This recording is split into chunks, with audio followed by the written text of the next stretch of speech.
माझ्या कानावर जी आली ती पार्श्वभूमी अशी, मला 100% ते खरं खोटं काही माहीत नाही, पण मला माहिती आहे ते आपल्याला सांगते. आरती प्रभू म्हणजे चिमत्रम खानोलकर हा कोकणातल्या एका तालुक्याच्या गावी, हा तिकडे त्याची आई खानावळवाली होती. ती खानावळ चालवायची. असे बदली वगैरे होऊन आलेले 8-10 लोक 1-2-3 वर्षासाठी किंवा 1-1.5-2 वर्षासाठी हे सतत तिच्या खानावळीत जेवायला यायचे. आणि सकाळी येऊन त्या गावात संध्याकाळी काम आटपून परत जाणारे असे 1-2-4 लोक कोणतरी यायचे. ते आज आले, उद्या दुसरा आला असे.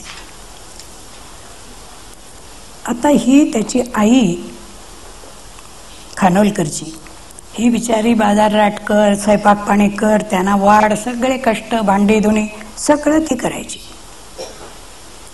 आणि हे गृहस्थ टेबलाशी बसून गल्ल्यावर बसायचे.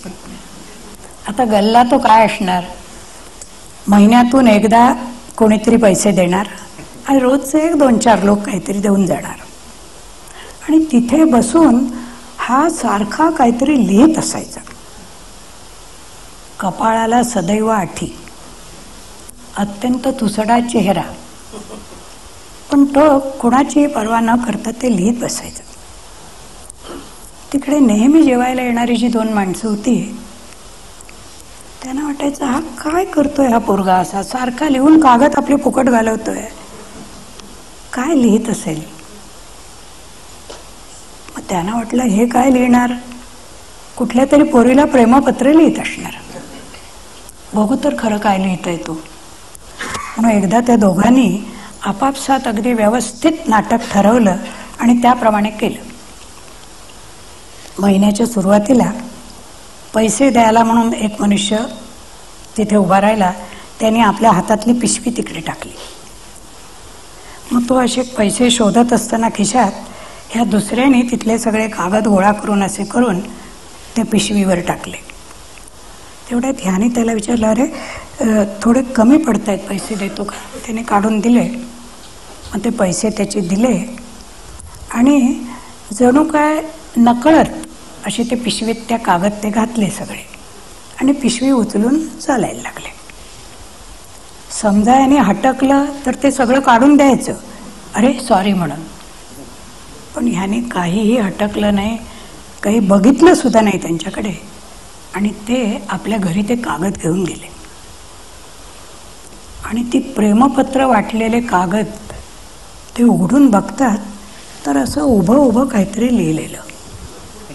आता आपली सोपी व्याख्या आहे, उभं लिहिलं की ते कविता, आडवं लिहिलं की ते गद्य. तेव्हा आता ही नक्कीच कविता असणार, पण वाचलं तर त्यांना त्याचा काहीही अर्थ कळेना. मग त्यांच्या डोक्यात कल्पना आली, हे असलं काहीतरी ते मुंबईला मौज प्रकाशनचं सत्यकथा म्हणून एक आहे, ते असलं काहीतरी छापतं, तर आपण त्यांच्याकडे पाठवून देऊया. म्हणून त्यातल्या काही कविता त्याने आपल्या हस्ताक्षरात लिहून काढल्या आणि सत्यकथा साप्ताहिक मुंबई पाठवून दिल्या. आणि त्यानंतर पुढले 1-3-4 महिने ते सत्यकथेचे अंक चाळून बघत होते, पण त्यात एकही कविता छापून आली नाही. त्यांना म्हटलं असं कसं झालं. आणि तेव्हा त्यांना सुचलं की हे सत्यकथेचे जे लोक आहेत हे असे चिमत्रम खानोलकर वगैरे असल्या नावाच्या लोकांच्या कविता छापणार नाही, ते पोरीबाळींच्या कविता छापतात. तर हा जो खानोलकर होता त्याचं आडनाव प्रभू खानोलकर, म्हणून त्याने ते प्रभू नाव घेतलं. आणि त्या काळातलं एक आधुनिक मुलीचं नाव आरती, असं आरती प्रभू या नावाने तीच कविता परत तशी लिहून अगदी बरोबर सगळा पत्ता व्यवस्थित या खेपेला लिहून ते पाठवून दिलं. आणि ते नेमकं श्रीपू भागवतांच्या हातात पडलं. आणि त्यांनी वाचल्यावर ते अचंबितच झाले. हे किती थोर आहे ही कविता ही त्यांच्या लक्षात आली. आणि त्यांनी पत्ता यांचा दिला होता, आरती प्रभू केअर ऑफ चिमत्रम खानोलकर. त्यामुळे त्यांनी आणखी कविता वगैरे मागवायला सुरुवात केली. आणि नुसत्या कविताच नाही, कविता, कथा, कादंबऱ्या, नाटकं, हे असं सर्व तऱ्हेचं लिखाण, आणि तेही असं उच्च प्रतीचं, वाचून लोक संभ्रमित झाले. हा कोण संप्रती नवा पुरुषावतार, अशी पुष्कळांची गत झाली. आणि हे जेव्हा असं छापून यायला लागलं तेव्हा हा कवी घाबरून गेला. आपण कोणतरी अद्वितीय आहोत असा अहंकाराचा वारा तर आपल्या मनाला स्पर्श करणार नाही ना. म्हणून कासावीस झालेल्या ह्या कवीच्या त्या कासाविशीतून शब्द फुटले, ये रे घना, ये रे घना, ये रे घना, नाहू घाल माझ्या मना.